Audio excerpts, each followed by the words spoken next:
আরে 24 সাল দেয় হয়ে গেলি জীবনে, 10টা মাস ভালোই গেলি, লাস্টের 2 মাস খুব খারাপ নিলি, লাস্টের দিন পর্যন্ত কান্দাইতে হয়ে গেলি। আসলে 24 সাল বিদায়বেলা খুব কান্দাইতে হয়ে গেলি, খুব খারাপ করে হয়ে গেলি।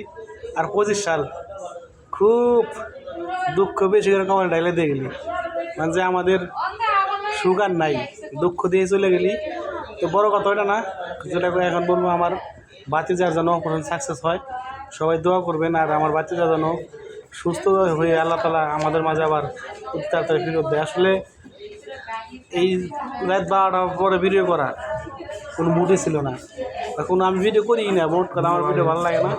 তাই যারা আছেন আমার ভাই বন্ধু, ভাই বেড়াদার, তাদের কাছে আমার একটাই চাওয়া, যে দোয়া করবেন যাতে আমার বাতিজা তাড়াতাড়ি সুস্থ হয়ে আমাদের মাঝে ফিরে আসে।